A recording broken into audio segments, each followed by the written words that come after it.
So let's start from the simple case of single keyword search.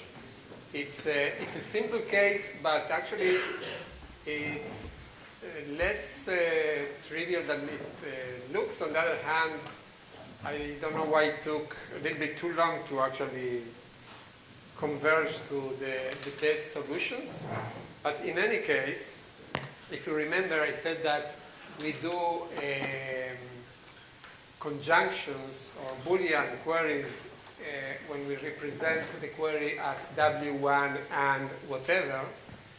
And the way we resolve conjunctions is by going and searching first for everything that returns W1, not the documents themselves, but the encrypted indexes of these documents. So basically, you can think about that. We always start with a single keyword search, at least conceptually. And that's why any solution for single keyword search is something that applies to our more complex setting. And it's also good just to introduce some of the ideas and the problems that one encounters. So SKS stands for single keyword search, and as it says down there is that SKS is at the basis of all our solutions. So let's look. So the plain text way of resolving single keyword search queries is that you take every keyword in your database, or your system, your data set, and you point from that keyword to all the documents or the document indexes that contain that keyword. That's called an inverted index. So when you want to do these encrypted queries, then you take, instead of keeping the word Rutgers, by the way, thanks to David Cash, who provided us, also Sasha, so in case he's seeing us. Thanks, David, for the... So you take Rutgers and you run a PRF or a hash, and you get something, 45EA, and that is what points to the documents. Of course, you don't want to keep the indices of the documents in the open. Actually, the work, one of the works that Sasha mentioned, the work of Hugo, the work of whom? You have to pay attention. One of the works, the work of actually Cash et al., the leakage abuse attacks, they actually look at cases like this, in which you only encrypt the query, you don't encrypt the list of indices. Of course, these things are very, very leaky. So anyway, you want to encrypt the query, but you also want to encrypt the list of documents, okay, that are being pointed by this query. So basically, you get something like this. On the left side, you can see every keyword, encrypted keyword, or hash keyword, and the encrypted list of indices to documents that contain that keyword. Now, in this way, you can see the lengths of, you see how many documents have that keyword, and that in itself is information that can be significant depending on what a priori information you have on the data. So actually, you would not want to present things like that. You want to present things like on the right side, in which is a continuum of junk, right, of pseudo-random looking information. So how do we do that? So here is a pictorial representation of the data with colors. So let's say that now we are going to build a database that will contain all these inverted indexes for all the keywords. So we start with green, and there are five of the greens. We put them contiguously, so we can fetch them easily. Next comes, what's the name of that color? Huh? Is that pink? What is that? Pink is fine? Okay. I'm famously colorblind. That's why I never do things like this. But I can distinguish these colors. Anyway, so we put the 4 pink ones on the bottom. Now we have left with a block of 3 and a block of 4. Now, we know no information about, okay, so let's rewind and think about it in a different order. We already put this stuff. Now it's the server that is reading stuff. We sent the green keyword, so it opened the 5 position. Now we send the pink keyword, it opens these 4 things. Now he knows that there is a block of 3 and a block of 4. So, for example, it knows that there is no keyword which will have five of them. Okay, assuming that this is the whole thing. Anyway, the idea is that if you put things in this contiguous way and you leave holes, this is in itself leakage. So the 7 remaining spots, for example, we know that they do not correspond to a single list. That is if you wanted to put things contiguously, which you would like to because you want to fetch them together. But that gives leakage. Here is an example. Let's not get into it. You can look at it. Basically, 2 situations, left and right, in which, in both cases, in one case you ask for a result with 3 documents, then a result with 5 documents, and in 2 different databases. So you cannot distinguish between the 2, except that now, for the rest of them, you can distinguish depending on the holes that you have in the database. So putting things in a contiguous way is not a good idea, except, and this except is important here, you can always do things much better by being wasteful. You know, if you are willing to mass, pad, waste resources and space and stuff like that, you can hide things. You can always go and hide everything for its biggest possible size.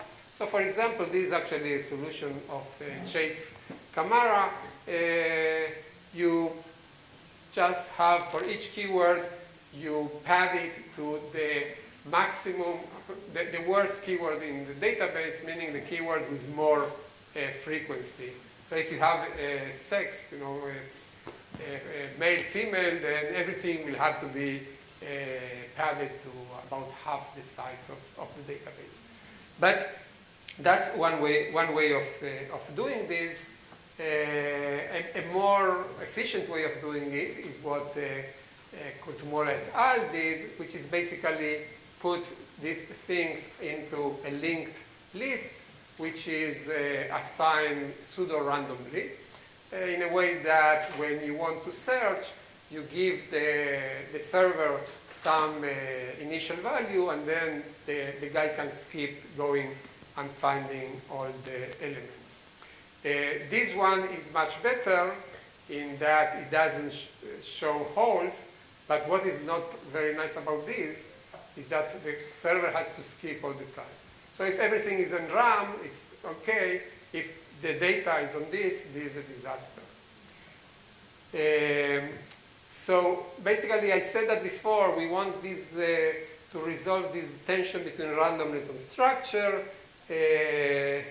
We want randomness to avoid the leakage to the server, but either we pay with wasted memory or we pay with random access. And actually, there is a work of Cash and Alessandro.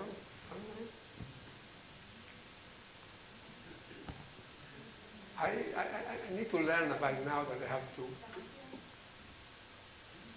No, Alessandro, no Alessandra. No. Anyway, the famous CT14 paper, well, they show that you cannot achieve at the same time locality, meaning that you only go to Oh, it's Stefano Tessaro. Good, thank you. This is being filmed, right? My goodness. It's terrible. Especially if my kids look at it. Anyway, so you cannot achieve at the same time locality of only going to one place and getting everything. The total space of your encrypted database and would put in the sense of when you go to a place, most of the things that you take with you are actually things that you wanted. And there is a still unpublished work of Asharov et al. That have a very nice solution, which is asymptotically close to optimal. And it's an interesting question. I mean, I would like, if I were in a university, I would take a student to implement this and see how it works in these systems. So those that are in university and have students now can do that. What we did, and there is in the list of papers, it is our own paper from NDSS 14, we did something like this, but we used the bucket hash, and we were very careful about many things. And once you go to this, you really want to take as much as possible. You have buckets, but you don't want to keep them too full, too empty. Anyway, I will not get into the details of the solution because, I mean, my system people would think that is the most interesting part of the work. And the truth is that it's a very interesting part of the work. But since I want to focus more on the crypto side, but just to give you an idea, we had 3 generations of solutions. And the first one was a linked list, like in the CGKO paper. Then we had one which is bucket hash, basically based on the cuckoo hash. And then the current one, which is a hierarchical solution where we have buckets of different sizes in a hierarchy. But the interesting thing is that each one of these solutions increased the size of database we can deal with by 2 orders of magnitude. So these are real, this is real stuff. So again, you can read about this in the papers. I don't want to get into that now, but just to give you this sense that these things are really, if you want to build something like this is important what you do. Okay, yes. In this random access solution, how do you find the first place where you start first the chain? So in the simple solution, the one with just a simple linked list, so let's think about single client case. So the client has a key, which is a key for a pseudorandom function. It takes the word, okay, let's say, I don't know, computer, and he applies the PRF to the word computer, and that string, that hash value it gives to the server who starts searching from that position. It can be a little bit more sophisticated on the implementation details, but that is basically the. How do you handle instance then? So what again? This is just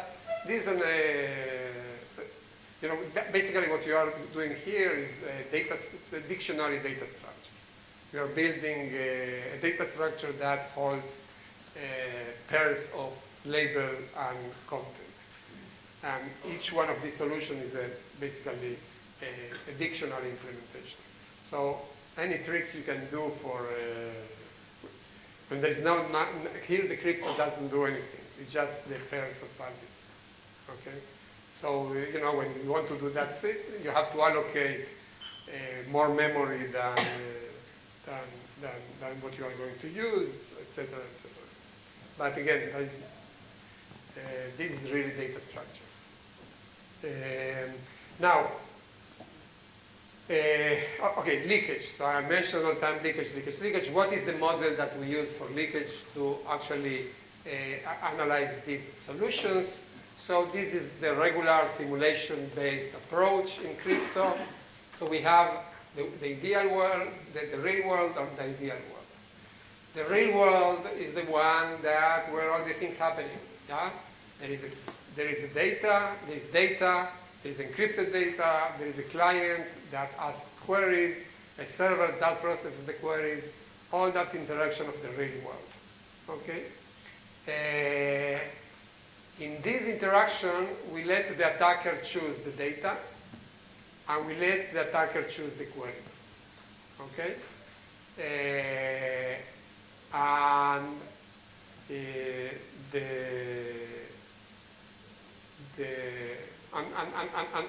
then the server is going to do some processing and learn some stuff. So that is in the real world. In the ideal world, we are not going to, we are going to require that there is a simulator that, giving the leakage only, can simulate the real world view. So now the simulator gets, for example, it gets an upper bound on the number of keyword document pairs. Okay? And it has now to simulate the view of in the real world just from that information. If you can do that, if you have a simulator that just from the total number of keywords in the system is able to generate the view of the real attacker, what that means is that the attacker doesn't learn anything more than that value, total number of keywords. Because anything that he could have learned, you can learn also only from that information. So, and so basically a searchable encryption scheme is semantically secure with leakage L. If for any attacker is E, there is a simulator that creates a view that is indistinguishable from the real one. So the attacker chooses database and the query? The attacker chooses database, yes, chooses the. So this security definition doesn't say anything about hiding the database, right? No, it does. So, for example, let's say that the data is Wikipedia. Okay, it chooses Wikipedia. So it knows Wikipedia, and now think about you do the solutions, the good solutions that we have, and you give him this bunch of pseudo-random stuff. When he looks at that, he knows that's Wikipedia. He doesn't know what's there, how things are organized. Okay, so now when he gets a query, and he goes and single keyword search query, and he gives you all the documents with that thing, it still doesn't know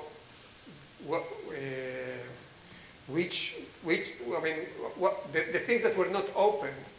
He doesn't know about them, about what's there in the database. Now, the point is, when you say that you let the attacker choose the data or the queries, is the worst. I mean, it's just to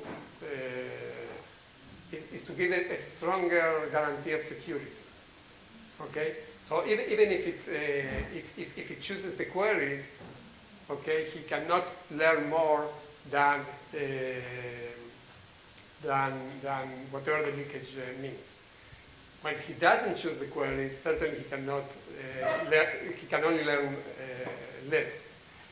By the way, this one thing that I want to say before, and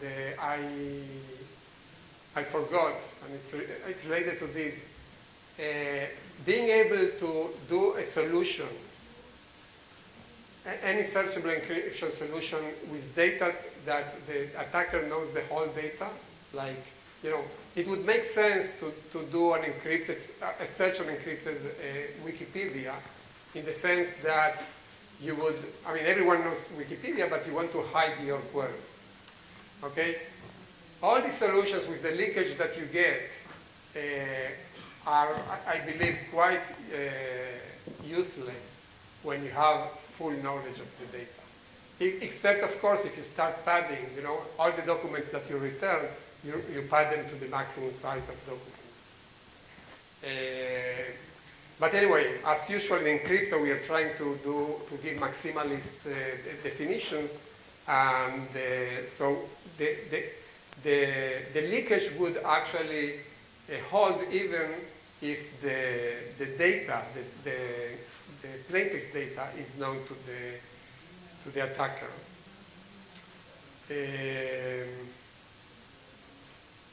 Okay, so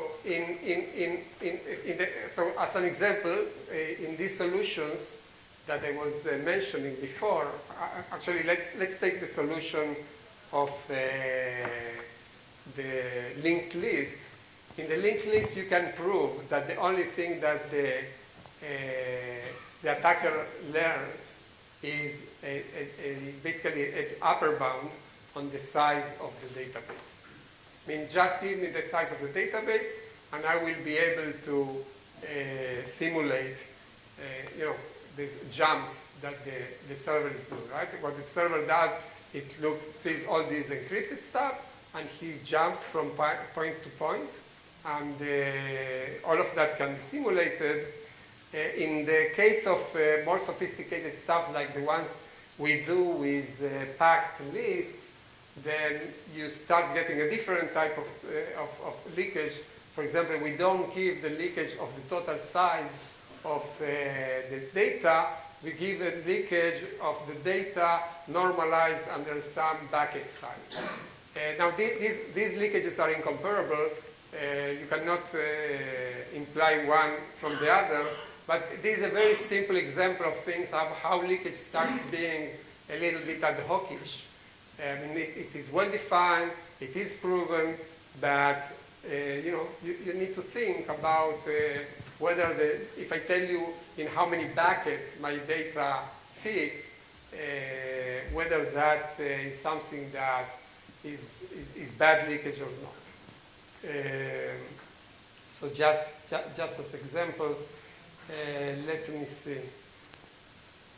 By the way, one interesting thing is that none of these solutions use random oracle. Actually, our solutions with all the conjunctions and Boolean queries don't use random oracles, at least before we get into the peer-like setting with oblivious authorization.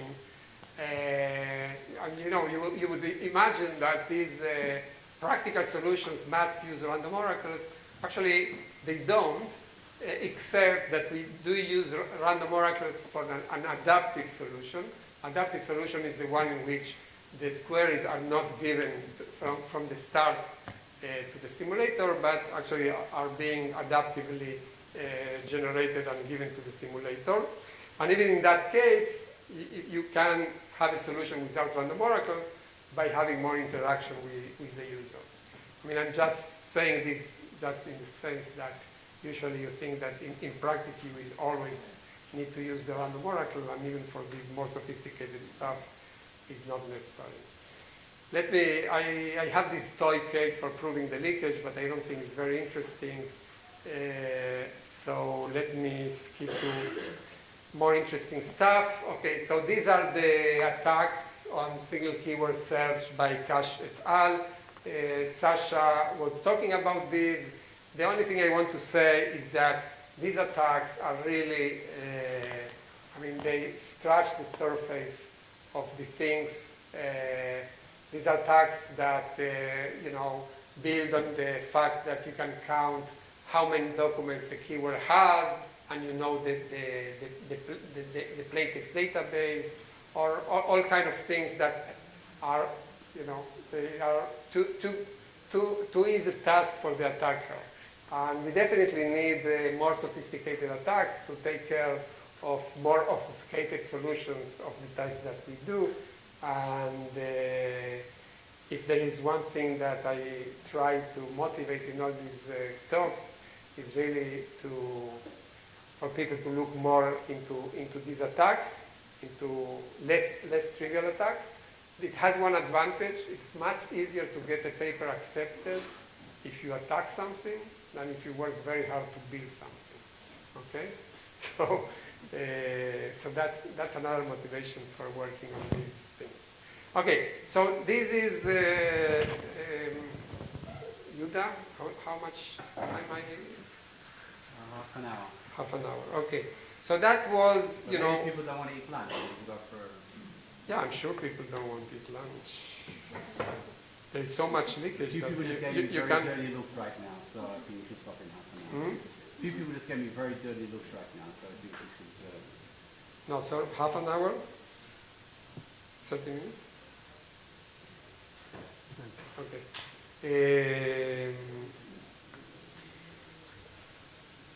Should I open the other one? Okay, so let's go to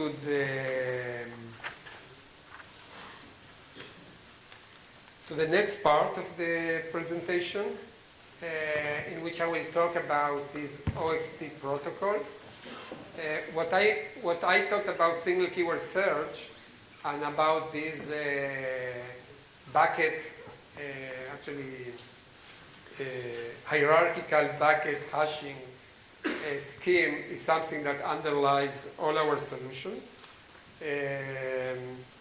So in that sense, keep that in mind. But now I will show how to extend this to do, first I will show how to do conjunctions, and then I will show how to extend conjunctions to other Boolean queries. We are still in a single client setting. Okay, so the owner of the data is putting its own data in the cloud, and he's the one to query the data later. We will move to the more complex settings later. For your basic keyword search, the basic is it exactly like the scheme for small level? No, I mean our implementation. You're talking about no.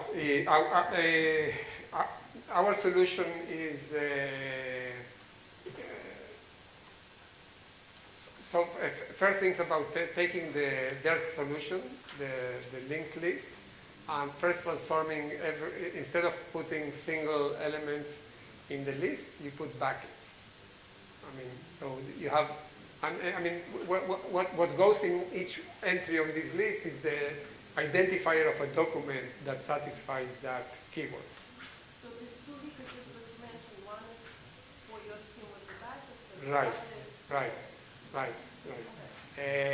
Actually, I didn't show the one that we really have because we have an hierarchical one, so we have two levels of buckets.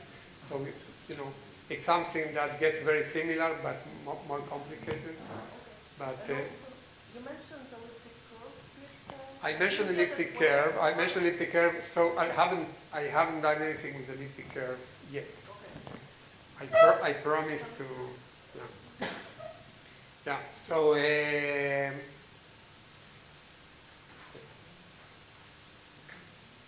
Yeah, so I did a single keyword search part mainly just to give idea of the type of elements and considerations that you have to deal when building the things, and also because single keyword search is at the basis of our different solutions. So here's some terminology that I may use. So we have the client. We refer to the client as C and sometimes as Charlie, and to the server that has the encrypted data we call EDI. EDI is for encrypted data. Actually, in the multi-client setting where we have an owner of the data, which is the owner of the DB, of the database, we call DB, of course. So we have DB that has the data, EDI that has the encrypted data, Charlie, which is the client, but right now we only talk about Charlie and Eddie. Now, when I say DB, I mean the collection of documents or records, the plaintext collection, that is owned by the client in the single client case. EDB is the encrypted database, is the set of encrypted documents plus the metadata, the indexes, cryptographic indexes that we built. IND is the index to the so the result of a query is documents 7, 9, and 11. Then each one of these 7, 9, 11 is called an IND. DB of W denotes the set of all the indices of documents containing the keyword W. W of IND is the set of words containing record IND, and W is the set of all the words. So I don't ask you to remember all of this, but it's more or less some natural notation. If at some point I say something and it's not clear, just ask. Okay, so we saw single keyword search. One thing I want to say is that basically all our treatment is such that we end at the point in which the client learns the indices of documents in the result set. We never go and retrieve the documents.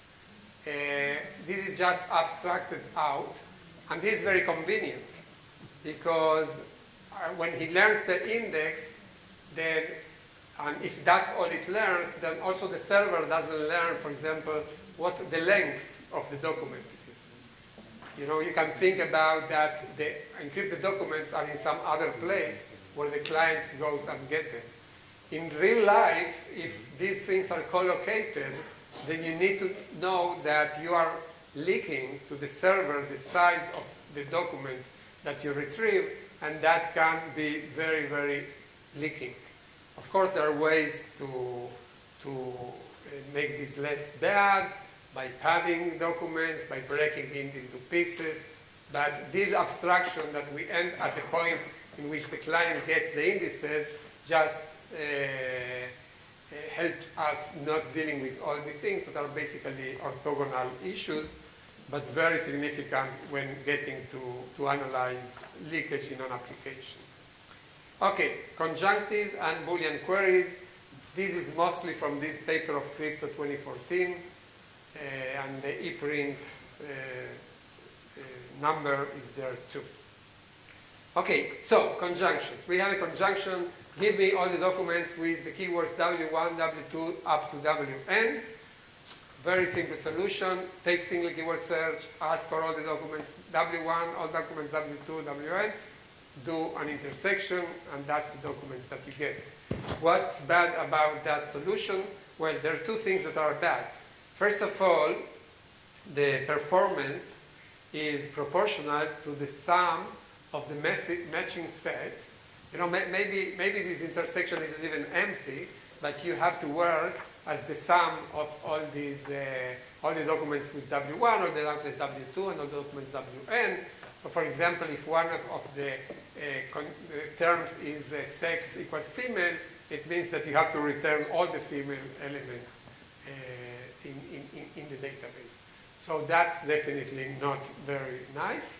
And there is also leakage, because now the server learns the size of the dbwi, the number of documents for each one of the keywords in your conjunction, something that is definitely more than what you would learn in the ideal case of learning only the size of the result set of the conjunction. So basically it's the union of the leakage of the different keywords. So we need to improve this both at the level of performance and security. So here is the basic idea underlying everything else that we will do is, okay, so we will take, we will build an inverted index for all the keywords in the database. Like in the single keyword search case. Every keyword W, and now think about this as a plain text solution. Okay, so you have the keyword W pointing to the list of indices that contain W. And that's one data structure. The other data structure take every int, an index of a document, and point to the set of keywords that are contained in that document. Okay? So keyword points to all the documents that has it. Document points to all the keywords in that document. So now to do a conjunction, we'll do the following.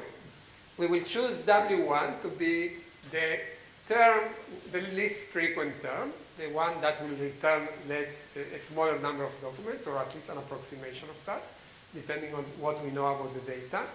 But let's assume that is the smallest one. Now, what we are going to do is for each index in dbw1, I mean for every document that has w1, we are going to ask if that int has w2 to wn. Okay?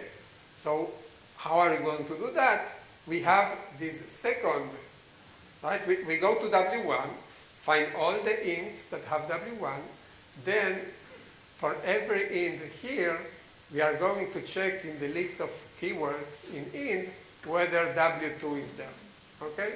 We'll check for w2, and for each int in the first list, and for every w2 to wn, we'll do the test.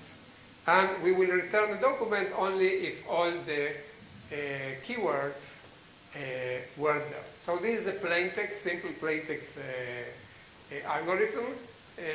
Some more terminology. We will call W1 the S term. S, again, is, think about it for small, being the small term. And the W2 to Wn, we call them X terms. X is for cross, for some historical reasons. But S term is the W1, X terms is the rest of them. Okay, so let me present this picture showing exactly what I said before.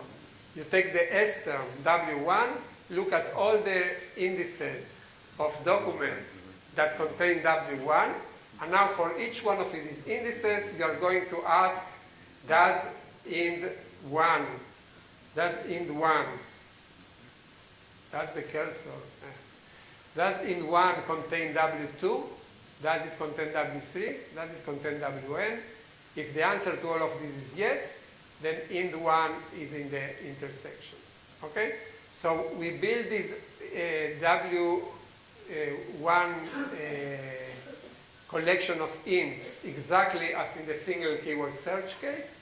And now we have to find a way of implementing answering these questions of whether W2, W3, Wn are in each one of these indices. Okay. How are we going to do this? Again, you have to pay attention here because this is the basis of everything else I'll show later. So the way we do this is that we build a set of hash values.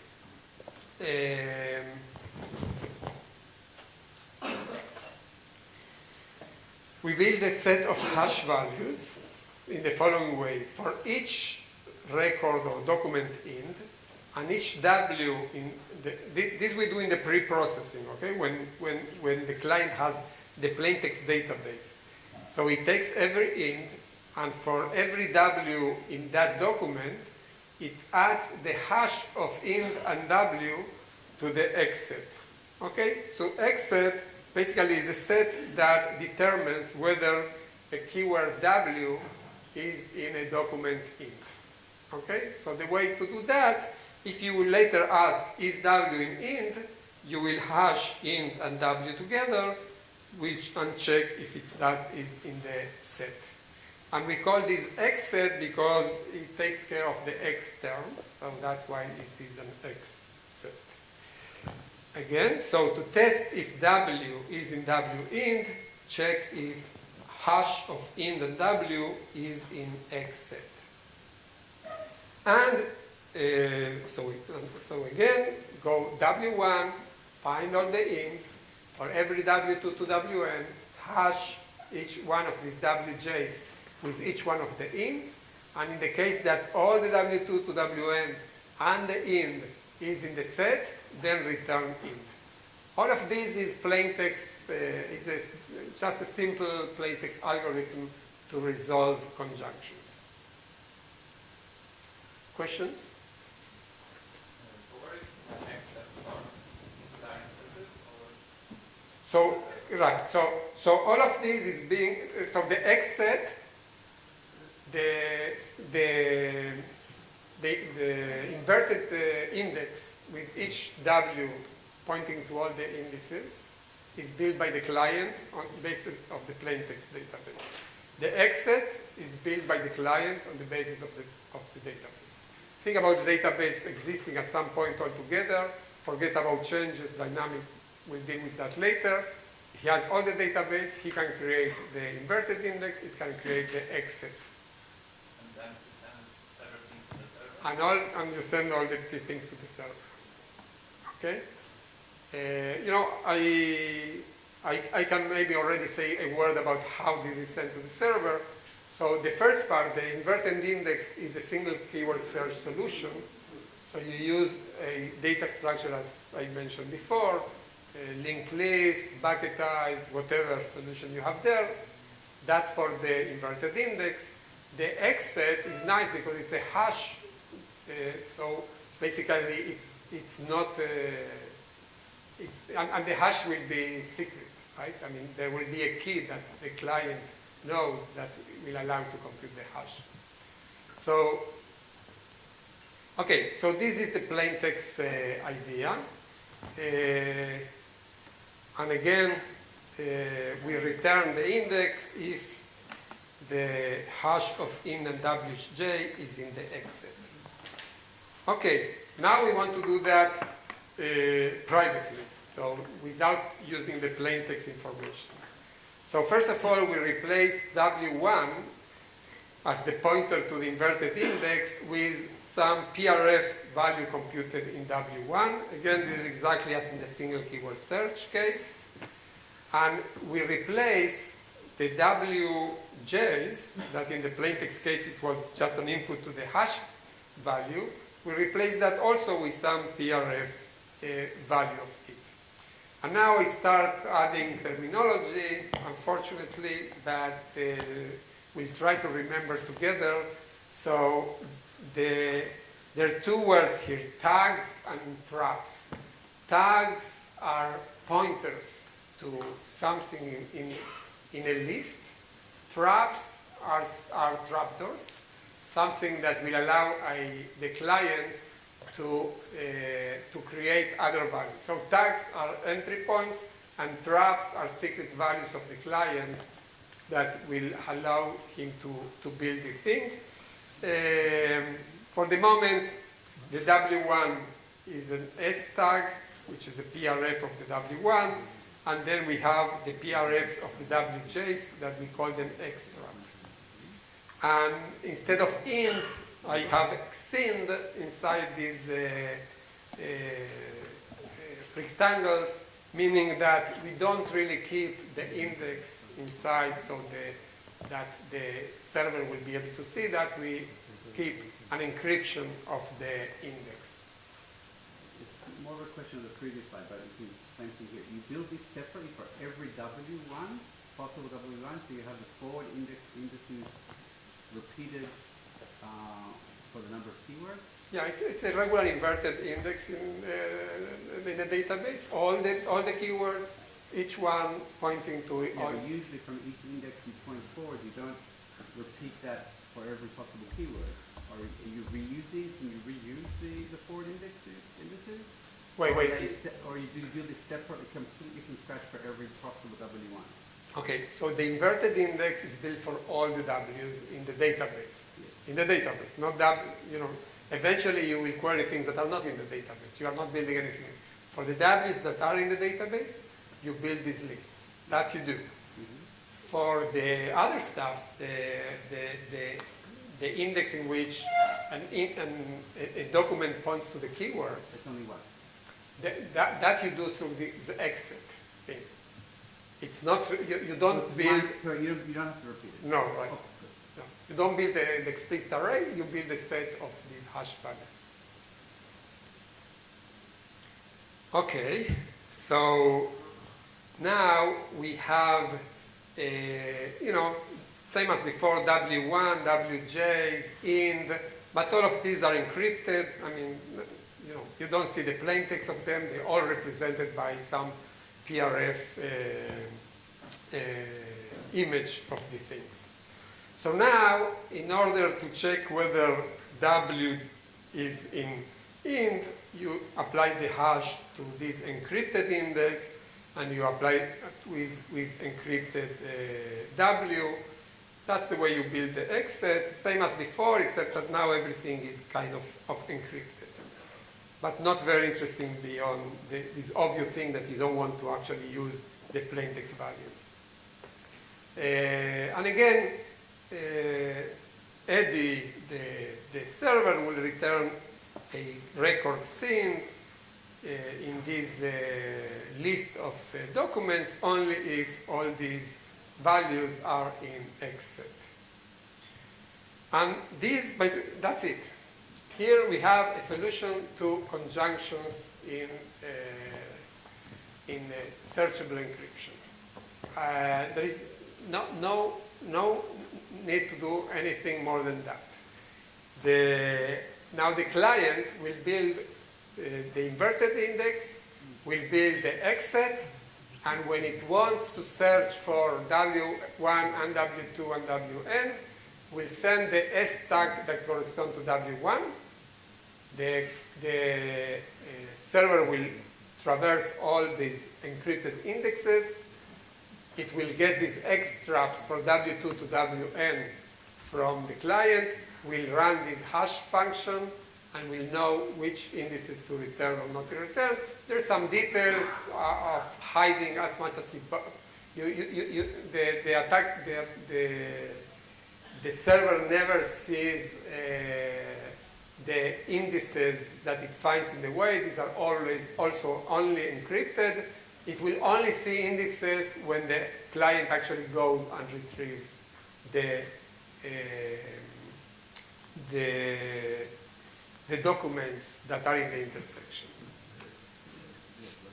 So, and this solution is very simple. This is symmetric cryptography. These are hash functions, do whatever you want, HMAC, whatever, very simple.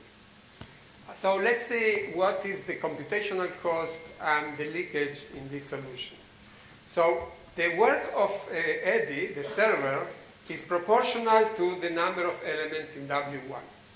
Okay, so if you choose W1, which is, is not female or maybe not John or something like that, then hopefully you will visit a smaller portion of your database. And then for each one of the things, he gets the X traps, he runs the hash things. So basically for every one of the elements, so basically the cost is the size of the W1. Now what was the cost on the naive case?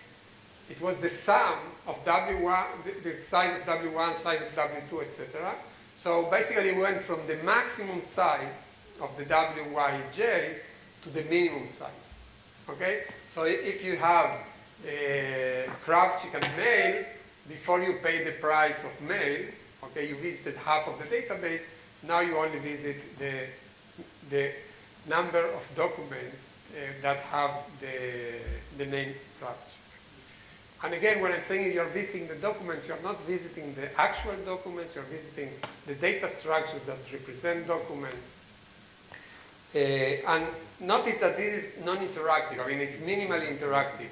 The client just sends something to the server, and the server sends back the results. Okay, how about leakage? So, yes? Going back a slide.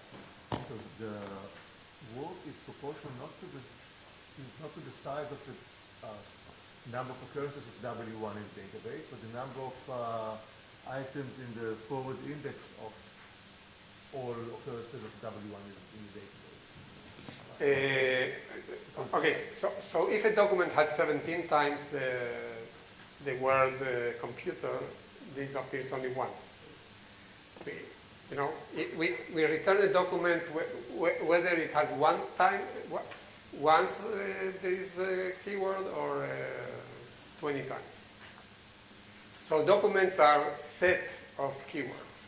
It's not sequence of or multi-sets of keywords. These are set of keywords. So size of W1 is the number of keywords that appear in W1. The size of W1 is number of the dB of W1 is the number of documents that contain the keyword W1. So if the keyword appears in documents 4, 5, 7, and 19, then the size of dB of dB that word is 4. Okay. But again, that's a regular inverted index. It's just that we implement it in this sophisticated way, but conceptually it's no more than that.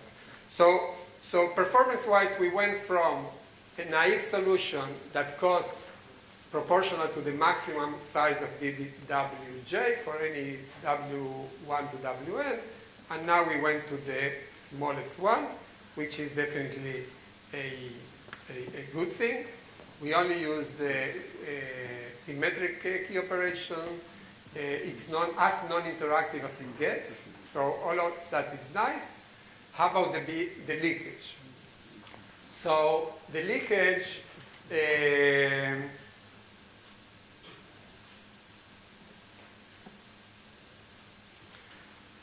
so before in the naive solution, X int is encrypted also, right? It's not a clear key.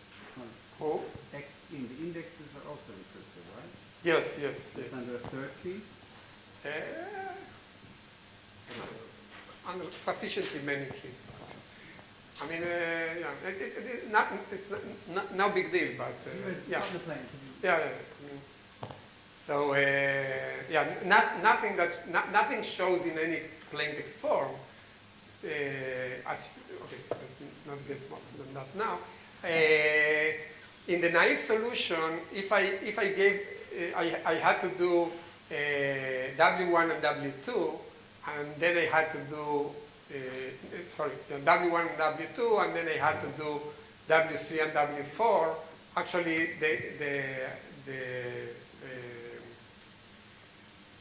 the server also was able to do W1 and W4. I mean, it could combine X term and S term from different queries and do conjunctions that he was not supposed to, or learn about sizes or stuff like that. Now, he cannot do that. He cannot take W2 from a first query with W7 from a different query and find the conjunction of these things, which is good. It does learn something like